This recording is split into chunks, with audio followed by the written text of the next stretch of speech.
La pauvreté, la difficulté d'approvisionnement en eau potable et en électricité, le patriotisme et la démocratie, voilà autant de problématiques abordées par Gilda Rosemonde Muchara-Gambou. Elle est écrivaine congolaise.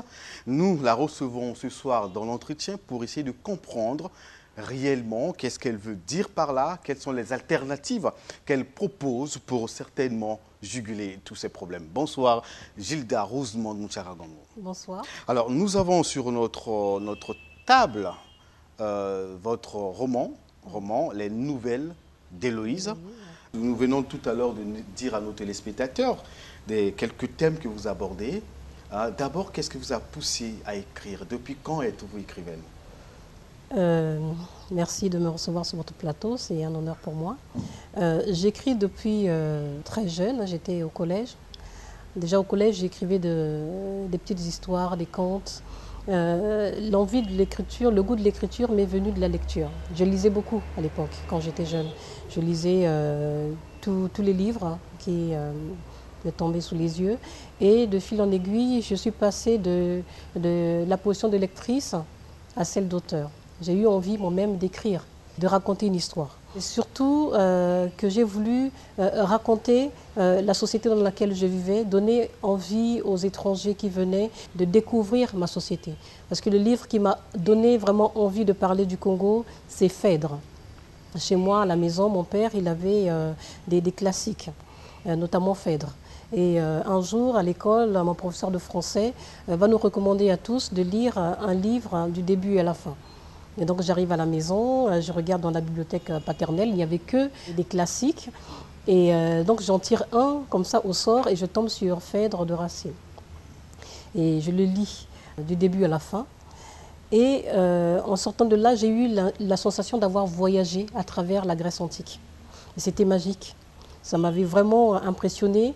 Et je me suis dit, tiens, j'aimerais aussi que quelqu'un voyage comme ça à travers le Congo grâce à un livre. Et donc j'ai commencé à raconter le Congo, j'ai commencé à raconter des histoires purement congolaises, décrire la société congolaise. Voilà, vous allez nous dire, je vous ai posé cette question tout à l'heure, qu'est-ce Oui. qui vous a motivé, vous a poussé à écrire Les Nouvelles d'Héloïse? Les Vous nouvelles... parlez là de la société congolaise. Nous venons de citer quelques thèmes abordés dans ce roman. Ici, le drame, le patriotisme, la démocratie, la vie, l'amour, la patience, le travail, la foi. Nous avons dit d'entrée du jeu, parler aussi de la pauvreté, du manque d'électricité. Oui. Alors, qu'est-ce qui vous a motivé? Ce qui m'a motivée, c'est le fait d'avoir observé la société congolaise. Et j'ai trouvé dans le quotidien des populations congolaises matière à écrire. Donc c'est des situations qui m'ont inspirée. J'ai eu donc envie de raconter la vie des populations, notamment des femmes congolaises, de raconter leur vie, de raconter leur quotidien à travers donc, ce livre des Nouvelles d'Héloïse. Donc à la base, les Nouvelles d'Héloïse, c'est un ensemble de nouvelles, en fait, un recueil de nouvelles dans lesquelles chaque personnage vit une situation bien particulière à la société congolaise, notamment les femmes.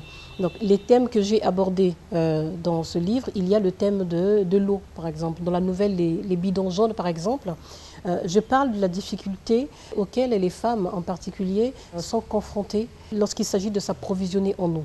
Nous savons très bien qu'au Congo, notamment à Brazzaville, il y a souvent la pénurie d'eau dans la plupart des quartiers. Et les femmes sont les premières victimes de cette situation. Pourquoi? Parce que la femme a besoin de l'eau. C'est un élément essentiel dans la vie de la femme puisqu'elle en a besoin pour accomplir ses tâches quotidiennes. Pour faire son ménage, il lui faut de l'eau. Pour faire la cuisine, il lui faut de l'eau. Pour laver ses enfants, il lui faut de l'eau. Pour faire la lessive, pour ne citer que ces situations, ces tâches particulières. Mais c'est une difficulté pour elle parce que tous les jours, il faut qu'elles partent à la quête, à la recherche de l'eau. Celles qui ont les moyens, eh bien, elles achètent de l'eau au forage, aux fontaines publiques, mais celles qui n'en ont pas, eh bien, elles sont obligées de se rendre, soit au fleuve, chez nous par exemple le Djoué, pour s'approvisionner en eau. Mais ça a un coût financier. L'approvisionnement en eau a un coût financier, ça devient un gouffre financier pour les femmes. À un moment donné, pour réduire le coût financier, eh bien, elles prennent des initiatives. C'est-à-dire, plutôt que d'aller acheter de l'eau au forage, eh bien, elles vont au fleuve pour faire la lessive, pour faire la vaisselle, pour laver leurs enfants, parfois. Mais en prenant cette initiative, beaucoup de familles ou beaucoup de femmes exposent leurs enfants à la noyade. C'est le cas dans cette nouvelle. Oui, vous parlez, Oui. Je peux lire quelques phrases. Hein. Oui, Accoudé à la fenêtre, j'observe le ciel, une grande lune en forme d'hostie orne le ciel. Il est minuit et je ne suis pas encore au lit. Mes enfants dorment à point fermé, roulés en boule dans leur lit comme des chatons. Et quant à mon époux, il ne cesse d'aller et venir entre notre chambre et le salon. Viens donc te coucher, Emma.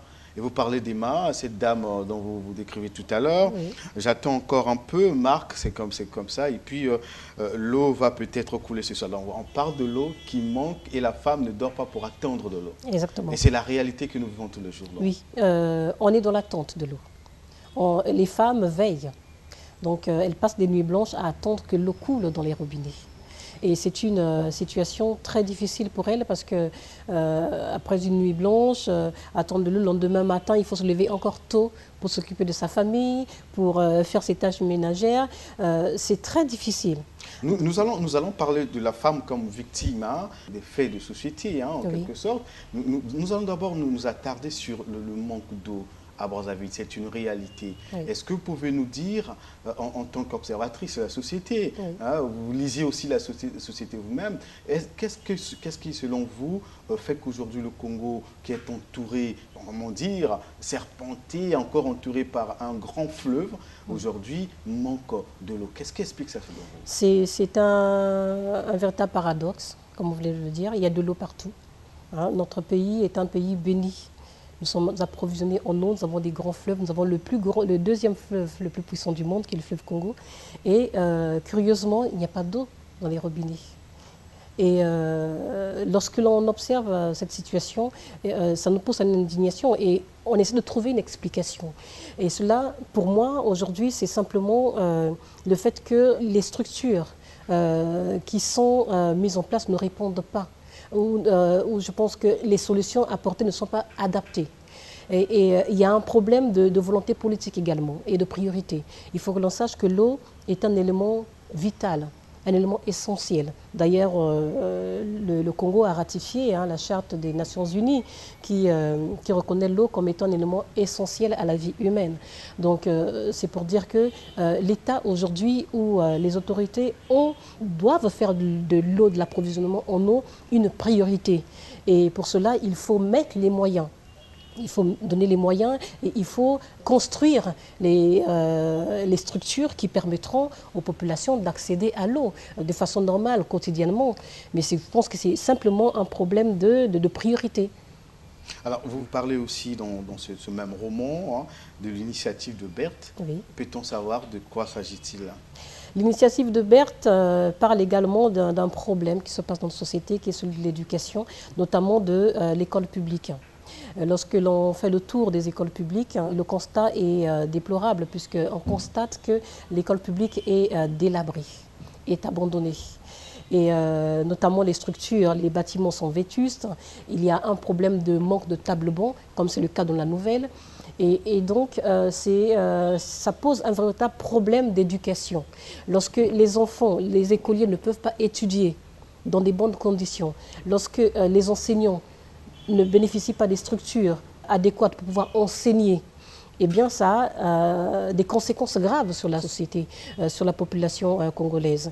Et donc dans cette nouvelle, j'attire l'attention des autorités que l'éducation d'un secteur doit être une priorité. D'ailleurs, ça a été pour nous l'année dernière, il est 2 ans consacré à l'enseignement, à l'éducation. Oui. Hein, mais malheureusement, lorsque vous allez sur le terrain, les avancées ne sont pas aussi importantes que cela. On se pose la question. Que relevez-vous de mal? Ce sont le manque des structures de base. Lorsque vous arrivez, il n'y a pas de table-banc, par exemple, dans la plupart des écoles. Les structures, les bâtiments sont délabrés. Il y a parfois des bâtiments, vous arrivez, il n'y a pas de porte, il n'y a pas de fenêtre. Les toits sont vétustes. Au moment des pluies, l'eau s'infiltre, il n'y a pas moyen d'étudier, de dispenser les cours. Ça, ce sont des problèmes simples, on devrait résoudre facilement. Mais il faut s'interroger. Et il faut que, quelque part, que l'on tienne un discours direct vis-à-vis des autorités pour les interpeller. Parce qu'il s'agit, lorsqu'on parle d'éducation, on parle de l'avenir d'une nation. Et reconstruire l'école publique, aujourd'hui, c'est une priorité. Aujourd'hui, toutes les familles n'ont pas forcément les moyens d'envoyer leurs enfants dans les écoles privées. Mais étant donné le fait que l'école publique ne réunit plus les meilleures conditions, eh bien, les familles sont obligées d'envoyer leurs enfants dans les écoles privées, de se saigner à blanc, d'emprunter de l'argent, de s'endetter pour que leurs enfants étudient dans des bonnes conditions. Mais je pense que si l'école publique était bonne, avait les structures requises, les parents ne seraient pas obligés d'envoyer leurs enfants dans les écoles privées. Dans l'initiative de Berthe, hein, oui. qu'est-ce que vous dites vous, concrètement? Ce que je dis concrètement, c'est que la responsabilité est partagée. Hein. Il ne faudrait pas également qu'on attende tout des autorités, même si c'est leur devoir. Mais dans cette nouvelle, j'ai montré comment les parents d'élèves, notamment Berthe, a tenté de résoudre le problème à sa manière. Elle arrive à l'école, elle trouve son fils assis à même le sol avec d'autres enfants. Elle s'indigne devant cette situation et elle se dit qu'il faut faire quelque chose. Mais quoi? Donc elle demande à ce qu'elle, en tant que parent d'élèves et également les autres parents d'élèves, prennent leur part de responsabilité. Ils se cotisent, ils achètent des tables bancs. Vous trouverez dans cette nouvelle des parents qui se disent que ce n'est pas leur responsabilité. Mais elle leur dit que nous devons être, nous, d'abord responsables de nos enfants. Est-ce que c'est une solution que vous proposez aux Congolais, aux parents d'élèves, dans un pays où tout le monde pense qu'il y a l'argent qui coule à flot, oui, comme disent certaines opinions, oui, et vous, dans un pays où on dit que la pauvreté continue de toucher plusieurs familles, et vous pensez que les parents d'élèves doivent, comme ça, se cotiser, lever les fonds pour aider l'État à acheter les bancs? C'est une solution. Et je pense que face à une situation critique, il faut que chacun prenne sa part de responsabilité. Les parents peuvent, de leur côté, apporter des solutions. Mais c'est juste un pas. C'est une façon d'interpeller aussi les autorités. Est-ce que ce n'est pas trop demander aux parents déjà pauvres? C'est peut-être, bon, pas trop leur demander. Je pense qu'ils peuvent résoudre les problèmes à la hauteur de leurs moyens. Là j'ai pris le cas des tables bancs. Ça peut être les boîtes de craie, ça peut être refaire les tableaux. Mais ça ne veut pas dire qu'ils doivent tout faire et déresponsabiliser les autorités. Mais en faisant cela, les familles peuvent interpeller les autorités. Il faut déjà proposer une solution. Il faut soi-même prendre une initiative, comme l'a fait Berthe. Mais ça ne veut pas dire que les populations doivent tout résoudre. Mais il faut en même temps que chacun assume sa part de responsabilité. Alors, vous dites que chacun doit assumer la part de responsabilité. Je vous pose une autre question concernant le système éducatif. Hein. Oui. Vous le constatez certainement, c'est dit de beaucoup de gens. C'est un constat peut-être général que le système éducatif congolais se dégrade de plus en plus. Et j'aimerais comprendre, selon vous, quelles sont les causes réelles? Les causes réelles, c'est d'abord le fait que les programmes, il faut réviser les programmes. Moi, je me souviens à l'époque où j'étais à l'école primaire, j'avais des professeurs, des enseignants très rigoureux, hein, qui faisaient leur travail, qui faisaient leur métier. Aujourd'hui, la première cause, c'est la pauvreté, c'est la précarité. L'enseignant, aujourd'hui, dans l'école publique, préfère aller dans une école privée parce que là-bas, il gagne de l'argent, son salaire est régulier et les conditions sont meilleures. Et au niveau de l'école publique, il n'y a pas de suivi, il n'y a plus cette même rigueur qu'il y avait à l'époque. Donc c'est une question de rigueur, c'est une question d'engagement. Les professeurs que nous avions à l'époque étaient très engagés. Ils étaient fiers de faire leur métier. Peut-être parce qu'ils avaient leur salaire régulièrement ou peut-être parce que le coût de la vie n'était pas aussi élevé qu'aujourd'hui. Mais aujourd'hui, la précarité des familles, la précarité des enseignants fait qu'ils n'assument plus leurs responsabilités ou n'accomplissent plus leur mission. Donc il faut que quelque part qu'on améliore les conditions des enseignants pour pouvoir leur redonner le goût de leur métier. Il y a déjà cette raison. Et de l'autre côté, il y a la démission des parents. C'est une démission qui s'explique par le fait que les parents n'ont plus vraiment le temps de suivre leurs enfants à la maison, c'est-à-dire de les enseigner, parce qu'ils ont d'autres préoccupations. Il faut trouver comment gagner plus d'argent pour joindre les deux bouts, il faut veiller, il faut puiser de l'eau, bon, il y a plusieurs problèmes qui les lestent, qui font qu'ils ne puissent plus avoir le temps de suivre leurs enfants. Donc les enfants sont abandonnés à eux-mêmes quand ils reviennent à l'école, même s'ils ont les devoirs à faire, ils les font tout seuls, il n'y a personne pour les suivre. Donc ça explique un peu cette dégradation du niveau, par exemple, scolaire. Aujourd'hui, les enfants, les écoliers n'ont plus le même niveau qu'il y a 10 ans. C'est un problème très grave. Donc je pense qu'il y a un problème de base qu'il faut résoudre. Et là encore, l'État est le premier responsable. Il doit prendre cette situation en main. Une autre histoire que vous racontez dans ce roman, La lampe Luciole. Oui. C'est quoi déjà une lampe Luciole, nous savons, oui. Qu'est-ce que vous voulez dire par là? La lampe Luciole, c'est une nouvelle qui parle du problème d'électricité.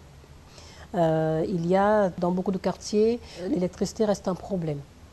On peut passer une semaine, 2 semaines sans électricité et ça rend la vie un peu plus difficile. Si vous parlez de Caroline... Je parle de Caroline. Eh bien, Caroline, c'est une femme qui a un fils qui est en classe de terminale et chez elle, il n'y a pas d'électricité. Et cet enfant, pour étudier, puisqu'il doit se préparer pour son examen, se voit obligé d'aller étudier sous les lampadaires. Et la mère, en observant la situation, son enfant est exposé déjà aux moustiques, donc court le risque de souffrir du paludisme. Et également, elle a peur que son enfant soit livré aux bandits. Donc pour mettre son enfant à l'abri de tous ces dangers, elle décide d'aller acheter une lampe Luciole pour que son fils puisse étudier à la maison. C'est une initiative qu'elle prend pour préserver la vie de son enfant. Malheureusement, cette initiative va lui coûter cher parce qu'un soir, l'enfant en étudiant, va s'endormir sur la table et il aura un geste qui fera basculer la lampe et il y aura un incendie dans la maison et l'enfant va mourir suite à cet incendie. Donc là également, on met en face une femme qui est en souffrance, qui est face à une situation, qui tente de résister à cette situation par elle-même. Mais en prenant cette initiative, elle expose son enfant à un danger, donc à la mort. Là également, on interpelle les autorités. Parce que lorsque les populations ou les femmes cherchent par elles-mêmes les solutions à ces problèmes, eh bien, elles ne mesurent pas toujours l'ampleur du danger auquel elles s'exposent. Et il est important que ces problèmes soient résolus principalement par les autorités pour préserver les populations ou la société congolaise de ce genre de situation. Je pense que si on aurait résolu ce problème, parce que c'est un câble qui a été volé, la société de l'électricité aurait volé dans le quartier, oui, et ça a duré des mois, les gens sont restés dans le noir. Je pense qu'on aurait eu plus de réactivité au niveau des autorités, au niveau de la société en charge d'approvisionner les quartiers en électricité. Cette femme n'aurait pas perdu son enfant. Et encore là, une fois, les autorités sont responsables. Il ne faut pas laisser les populations prendre des initiatives elles-mêmes. Vous parlez beaucoup, vous avez beaucoup parlé des femmes. Oui. Ici, la femme est présentée comme véritable victime de la société. Oui. C'est la femme qui subit tout, donc la pauvreté, c'est la femme qui subit. Le manque d'électricité, c'est la femme qui subit. Le manque d'eau potable, les difficultés, nous l'avons dit, d'approvisionnement en eau potable, c'est toujours la femme qui subit. Oui. Est-ce que cela n'empêcherait pas à la femme ou encore ne constituerait pas un obstacle aujourd'hui à ce que l'on appelle l'émancipation de la femme ou le développement de la femme, l'intégration même de la femme au développement? C'est justement le cas, parce que la femme congolaise, aujourd'hui, est lestée par toutes ces situations, le problème d'eau, le problème d'électricité, la cherté de la vie, comme c'est le cas dans le panier de Léonie. La femme congolaise passe son temps à résoudre ces problèmes, à trouver des solutions à ces problèmes. Il faut se lever très tôt le matin pour aller puiser de l'eau. Lorsque vous allez devant les forages, ce sont les femmes qui font la queue pour puiser de l'eau. Lorsque vous allez dans les marchés, à 4 heures, 5 heures, lorsque vous allez au marché total, c'est plein de femmes. Elles y vont pour exercer un commerce, pour essayer d'acheter la marchandise, la nourriture à moindre coût. Donc elles sont absorbées par ces problèmes, ce qui fait qu'il ne leur reste plus suffisamment de temps pour s'intéresser, par exemple, à la politique, pour s'épanouir elles-mêmes. Tant qu'on n'aura pas résolu ces problèmes, la femme congolaise restera toujours en retrait, restera toujours en dehors de la sphère politique, par exemple. Si nous voulons que notre société, la société congolaise, évolue, il va falloir libérer la femme congolaise de ses problèmes. Parce qu'autrement, elle aura toujours, c'est pas un prétexte, mais une obligation à d'abord résoudre ses problèmes avant de sortir. Mais c'est très difficile. La femme, elle est toujours dans le marché, elle est toujours au forage, elle est toujours à la rivière. Et au moment où il faut se retrouver pour prendre les décisions, le soir, lors des réunions politiques, elle est absente. Parce que déjà, elle est exténuée. Et le soir encore, il faut qu'elle veille. Est-ce que la femme elle-même ne serait pas responsable aujourd'hui de sa situation, on peut dire, d'infériorité face à l'homme, de sa situation actuelle, Oui. de la pauvreté dans laquelle elle se trouve aujourd'hui? Responsable, oui et non. Oui, parce que il faudrait que la femme prenne conscience du fait qu'elle seule doit revendiquer sa liberté. Il faut qu'elle prenne la parole. Il faut que la femme congolaise apprenne à dire sa souffrance, à dire qu'elle ne peut plus continuer à vivre au quotidien, à subir une vie aussi insoutenable, parce qu'elle a besoin de s'épanouir et que pour qu'elle puisse s'épanouir, il faut qu'elle interpelle les autorités, qu'on puisse résoudre tous ces problèmes pour pouvoir la libérer. Non, pourquoi? Parce que nous sommes dans une société où la femme est sous le poids de la culture. De façon générale, elle n'a pas droit à la parole. Et lorsque vous êtes dans un foyer, par exemple, la femme, elle a tendance à coutume à subir. Elle vit dans la patience, dans le silence, sa douleur. Ça, c'est la coutume, c'est l'éducation qui le veut. Donc, quelque part, ce sont des chaînes qui la retiennent, qui l'empêchent de sortir. Lorsque vous êtes dans une famille, par exemple, et que vous décidez, vous prenez la décision aujourd'hui de dénoncer ouvertement telle ou telle situation, c'est la cellule familiale en premier qui vous rappelle à l'ordre. Tu es une femme, il faut te taire, il faut rester à ta place. Une bonne femme doit souffrir. J'ai envie de vous poser une question, juste de curiosité, pour comprendre aujourd'hui, quelle est réellement la femme congolaise? Est-ce celle qui est politique, Oui. juriste, avocate quelque part, ou encore écrivaine? Quelle est réellement, parce que quand on parle de lutte pour la promotion de la femme, l'intégration de la femme au développement, souvent au devant de la scène, c'est celles qui sont magistrats, juristes, politiques. Mais qui est réellement la femme congolaise? C'est vrai que l'on voit au quotidien des femmes juristes qui ont plus ou moins réussi dans la société intellectuelle, mais ce n'est pas représentatif de la femme congolaise. La vraie femme congolaise, c'est celle que l'on trouve dans la société même, dans le marché, dans la rue. C'est la femme que l'on trouve, c'est la femme rurale. S'il faut libérer la femme congolaise, il faut avant tout penser à la femme de tous les jours. Celle qui, pour vivre, se lève le matin pour aller acheter... Celle qui, jusqu'à minuit, attend l'eau. Aujourd'hui, vous regardez, même les femmes qui travaillent aujourd'hui sont obligées d'exercer un commerce pour s'en sortir. Regardez, dans la fonction publique, aujourd'hui, on remarque les femmes qui vont se rendre au travail avec un seau de yaourt, par exemple, de bissap. C'est la femme qui, au quotidien, cherche des solutions. Donc, c'est certes la femme congolaise, on trouve des femmes intellectuelles, on trouve des femmes juristes, on trouve des femmes politiques, mais elles ne représentent pas la femme congolaise de façon générale. La majorité des femmes congolaises sont encore dans une situation de précarité très, très, très importante. Et je pense que c'est vers ces femmes qu'il faut se tourner. C'est vers ces femmes qu'il faut apporter les solutions pour que l'on sente réellement un changement dans la société congolaise. Et les femmes, aujourd'hui intellectuelles, puisque vous me posez la question, les femmes juristes ont un rôle très important à jouer. Celles qui ont réussi, qui ont pu émerger, elles doivent porter la cause de la femme rurale, de la femme qui, au quotidien, se bat pour s'en sortir. Est-ce que la fin de ce combat est pour aujourd'hui ou encore c'est encore l'esprit, hein, selon vous? Est-ce que la femme congolaise est prête, est déjà sortie du joug de la pauvreté? Non, je pense que le combat est encore loin. Il lui manque des structures. Parce que, vous savez... Vous parlez de quelle structure? Des associations, par exemple. Mais il y a plusieurs associations qui existent. Le ministère de l'intégration de la femme au développement a mis en place toute une série d'activités pour permettre à la femme de s'émanciper, de se développer. Pensez-vous que tout cela est encore inutile ou encore n'a pas encore apporté les résultats escomptés? Certes, on remarque ici et là des actions qui sont menées dans le but de venir en aide à la femme, de la libérer, mais ce n'est pas suffisant parce que la réalité est tout autre. La femme congolaise reste encore pauvre, une femme pauvre. La femme congolaise souffre encore de l'analphabétisme, par exemple. Il faut doubler l'effort, il faut cibler les problèmes, il faut aller là où sont réellement ces femmes pour pouvoir apporter des solutions adaptées. Nous sommes à l'orée de la journée de la femme, le 8 mars approche. Lorsque vous voyez les thèmes qui sont abordés, la violence faite aux femmes, c'est vrai, c'est une réalité. Mais la réalité de la femme congolaise est tout autre. Il faut qu'on oriente cette journée vers des problèmes, des vrais problèmes réels de la femme congolaise, notamment ce dont je parle dans mon livre. Il faut qu'on aille vers les femmes, voir avec elles quelles sont les solutions qu'on peut apporter pour soulager leur souffrance et leur permettre de s'épanouir.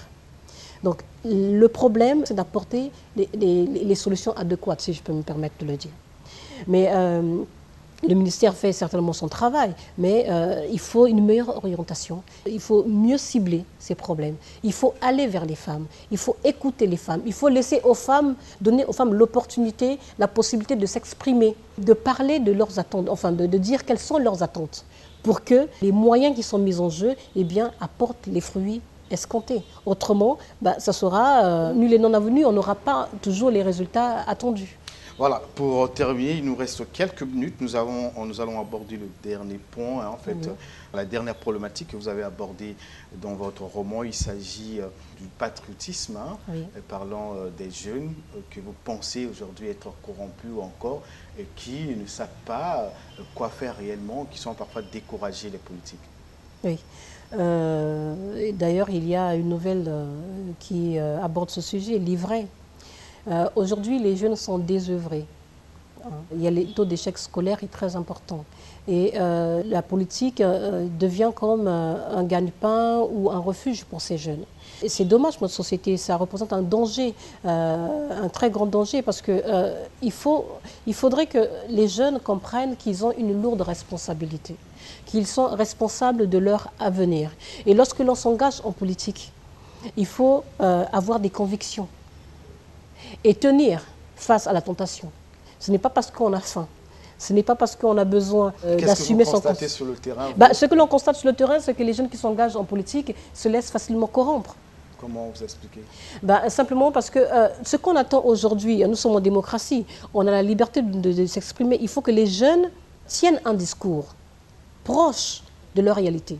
Il faut que les jeunes soient plus exigeants qu'ils le sont aujourd'hui face aux autorités politiques. Qu'il y ait comme un cahier de charge, qu'ils disent exactement aux politiques ce qu'ils attendent de toute action politique. Alors, ce n'est pas toujours le cas. Les jeunes sont utilisés, deviennent les instruments dans le domaine politique. Lors des campagnes électorales, on fait recours aux jeunes pour mener la campagne. Il suffit qu'on leur donne un t-shirt, il suffit qu'on leur donne 2000 francs. Mais ils savent très bien que le lendemain sera toujours le même, ça ne changera rien. Donc il faut qu'ils s'en tiennent à l'idée qu'il vaut mieux que je dise non à ce t-shirt. Il vaut mieux que je dise non à ces 2000 francs, que je garde mon intégrité, mon honnêteté, mais tenir un discours franc envers les politiques. Voilà ce que j'attends. Je suis un jeune, je suis en échec scolaire, j'ai besoin d'apprendre. Quelles sont les solutions? Quelles sont les alternatives que vous me donnez? Parce que les politiques sont responsables. Lorsqu'on prend les législatives, par exemple, un député, lorsque vous élisez un député, il a la responsabilité d'apporter des solutions aux problèmes qui se posent dans sa circonscription. Voilà, Gilda Rosemonde Ntchara-Gombo, nous arrivons à la fin de cette émission. Une toute dernière question. Oui. Celle-ci est politique, vraiment très politique. Vous avez, dans votre roman, épinglé beaucoup de mots qui gangrènent la société congolaise. Oui. Nous les avons cités tout à l'heure. Alors, il y a l'opposition congolaise qui pense que le Congo a encore trop de problèmes, qu'il faut tout mettre à plat, organiser les états généraux, repartir à zéro. Êtes-vous de cet avis? Non. Les états généraux, pour moi, ça n'apportera pas grand-chose à l'État, enfin au Congo ou au peuple congolais. Moi, je pense qu'il faut, encore une fois, être réaliste. Les États généraux, aujourd'hui, ça veut dire quoi? Ça veut dire encore investir de l'argent pour organiser une conférence. On a vu, on a vécu que cela, les conférences, les meetings, les États généraux. Moi, je pense qu'il faut que l'opposition congolaise prenne ses responsabilités, soit un peu plus responsable qu'elle ne l'est aujourd'hui, en proposant, en ayant une attitude critique mais constructive. Les États généraux, on assistera au même discours. La critique, pure et simple du pouvoir. Mais à côté, qu'est-ce que l'opposition propose? C'est ça le jeu de la démocratie. Quand on est dans l'opposition, on a la responsabilité d'être vigilant, de critiquer, mais également de proposer. Il faut que l'opposition soit force de proposition. Merci, nous sommes arrivés à la fin de l'entretien. On se retrouve la semaine prochaine. Merci.